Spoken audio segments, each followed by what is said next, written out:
Hello, dear students. Assalamu alaikum. I am Javed Ahmed Bhatt with a new lecture from the book Vestos, and today's topic is The Enemy by Peerless Buck. So, this story, it is the story of a Japanese doctor named Sadao Oki. It is the time of the World War. The American prisoner of war is washed ashore in a dying state and is found at the doorstep of Sadao. Should he save him as doctor or hand him over to the army as a patriot? یعنی یہ کہانی یہ جنگ عظیم کے زمانے کی کہانی ہے. جاپان کے ایک ڈاکٹر سداؤ اوکی جو ہیں، ان کے گھر کے نزدیک ساحل سمندر پر ایک امریکی پرزنر آف وار یعنی کہ جنگی قیدی وہ بہتا ہوا وہاں تک آتا ہے. تو اس کہانی میں یہی ہے کہ پرلس بک نے یہ دکھایا کہ کیا سداؤ ڈاکٹری پیشے کا لحاظ کرتے ہوئے، وہ فرض نبھاتے ہوئے کیا اس زخمی شخص کو بچائے گا یا ایک محب وطن ہونے کا ثبوت دے کر اسے فوج کے حوالے کرے گا. تو یہی کہانی میں آگے چل کر یہی تھیم ہے کہانی کا. تو اس کہانی میں جو ہے ہم دیکھیں گے کہ آخر ڈاکٹر سداؤ نے کیا کیا. So before going to we are taking up the first 3 pages of this lesson and the enemy. So from here Dr. Sadao Oki is up to the page number 26 up to the end of the first para. تو second پیرا. تو اس دوران میں ہمیں جو difficult words ہیں یا کچھ ہیں ان کو جاننے کی، ان کو انڈرسٹینڈ کرنے کی ہم پہلے کوشش کریں گے.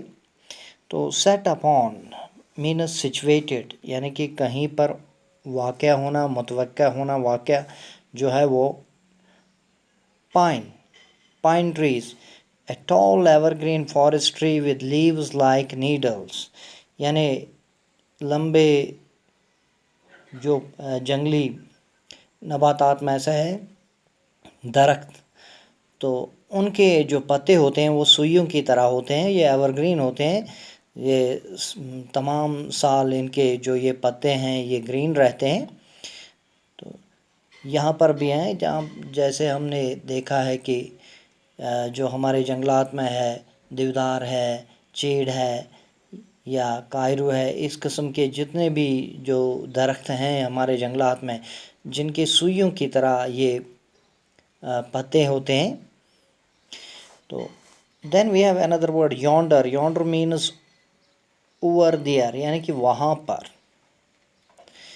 شور the land along the edge of a large body of water، جسے ساحل کہا جاتا ہے، یعنی سمندر کے قریب زمین کا خشکی حصہ جو اس کے ساتھ ساتھ جاتا ہے تو اس کو ساحل کہتے ہیں، یا دریا کے کنارے، یعنی کہ ان تمام چیزوں کو ساحل کہتے ہیں. پانی اور خشکی کا جہاں پر ملن ہو تو اس کو ساحل کہا جاتا ہے.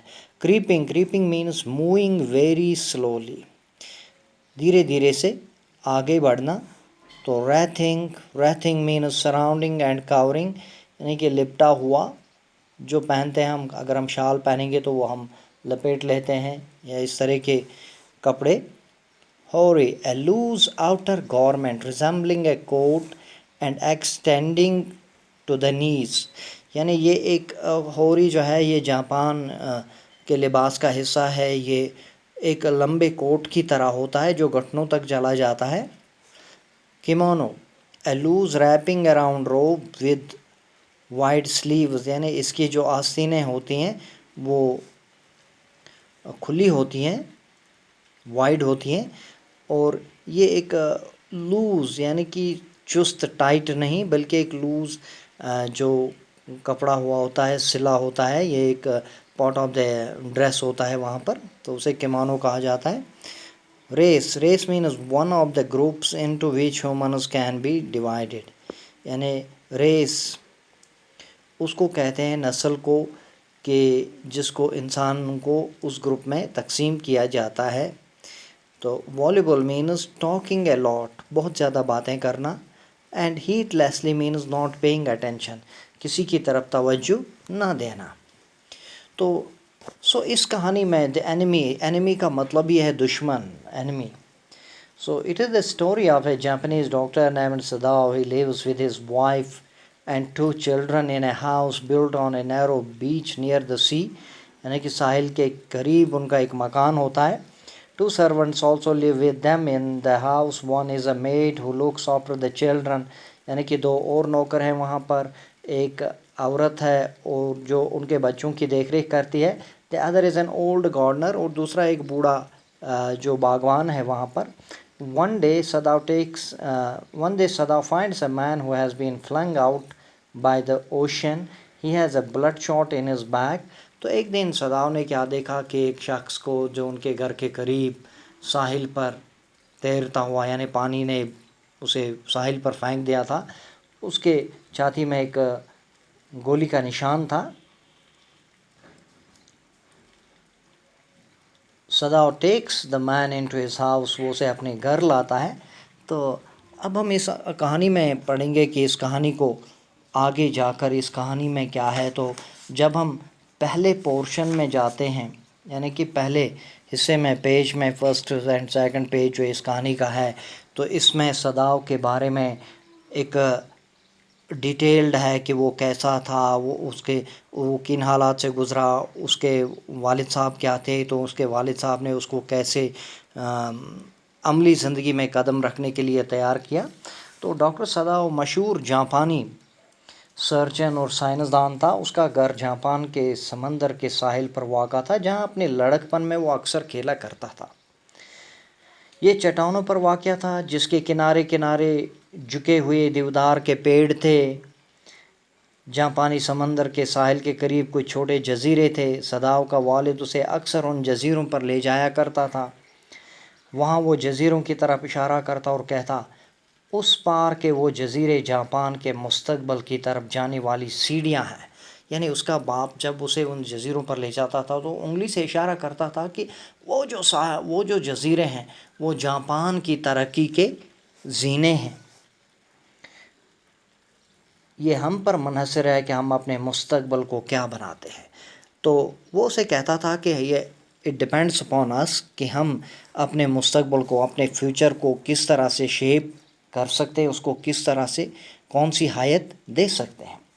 تو صداؤ کے والد کی سب سے بڑی تشویش اس کی تعلیم تھی. یعنی کہ وہ اس کے تعلیم کے بارے میں بہت ہی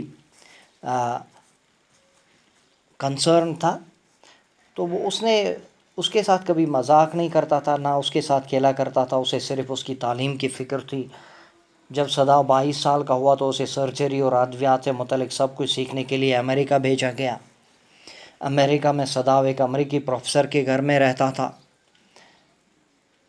کچھ دوسرے غیر ملکی طلباء بھی وہاں مقیم تھے. یہاں کے کمرے بہت چھوٹے تھے اور کھانا بھی اچھا نہیں تھا. مزید یہ کہ پروفیسر کی بیوی بہت باتونی تھی. لیکن صداؤ وہاں رہتا رہا کیونکہ وہاں اس کی ملاقات ایک جاپانی لڑکی سے ہوئی جس کا نام ہانا تھا اور جس سے وہ محبت کرتا تھا. اگر وہ اس کے لیے ممکن ہو دونوں میں محبت ہوگی، لیکن انہوں نے جلد بازی سے امریکہ میں شادی نہیں کی. صداؤ کا والد اس لڑکی کو قبول نہیں کرتا جب تک کہ وہ اپنی ذات میں خالص نہ ہوتی. یعنی کہ پیور ریس، یعنی کہ وہ اینگلو جاپانیز یا جاپان، وہ امریکی جاپانی نسل سے نہ ہوتی، یا اگر وہ خالص جاپانی تھی تو وہ اس کو قبول کرتا. تعلیم مکمل کرنے کے بعد وہ واپس جاپان آئے.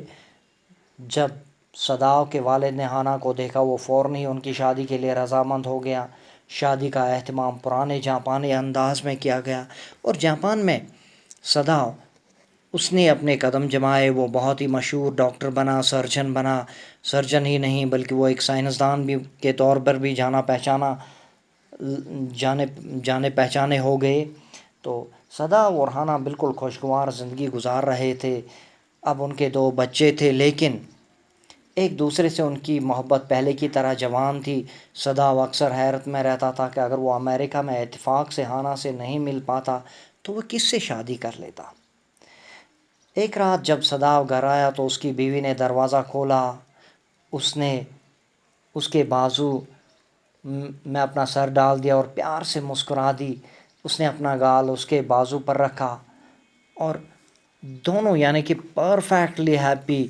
تو اس نے اپنا گال اس کی بازو سے لگا دیا. تو یہ اس کے پیار کا انتہائی اظہار تھا، اور یہ پیار ان دونوں میں روز بروز بڑھتا ہی جاتا تھا. تو ان دونوں کے درمیان محبت بہت گہری تھی. تو